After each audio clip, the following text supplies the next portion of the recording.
प्यारे बच्चों, आपने a प्लस बी का होल स्क्वायर पढ़ा ही होगा। a प्लस बी का होल स्क्वायर होता है a square plus B square plus 2ab। लेकिन इसको पढ़ने से क्या फायदा है, क्यों पढ़ें, किस तरह से ये कैलकुलेशन में हेल्प करता है, आइए इस वीडियो में मैं आपको सिखा रहा हूँ।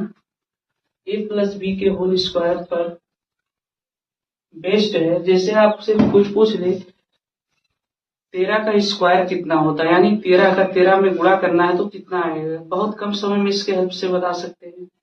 31 का 31 में गुणा करना है, मल्टीप्लाई करना है तो कितना प्रोडक्ट आएगा, ये भी आप बहुत कम समय में बता सकते हैं। 32 का 32 में मल्टीप्लाई करके प्रोडक्ट कितना आएगा, ये भी बहुत कम समय में बता सकते हैं। तो देखिए कैसे अप्लाई होता है। 13 का स्क्वायर करने का मतलब 13 का 13 में गुणा करना।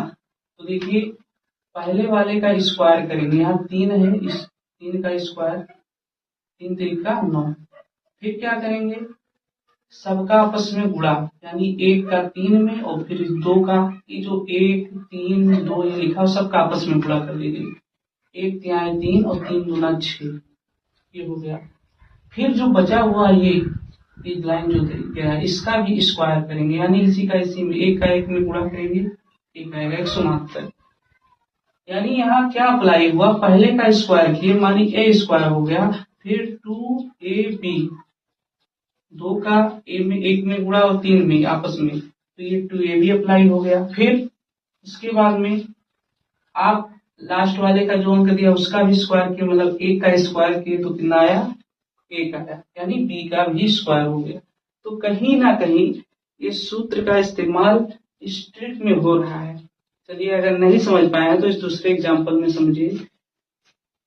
आपको क्या करना है, पहला जो यहाँ इस तरफ से पहला दिया उसका स्क्वायर करना है, उसको समझ लीजिए a है तो इसको a मान लीजिए और इसको b मान लीजिए, फिर ये अप्लाई कीजिए। तो पहले का स्क्वायर मतलब 1 का स्क्वायर, 1 का स्क्वायर करेंगे तो 1 आएगा।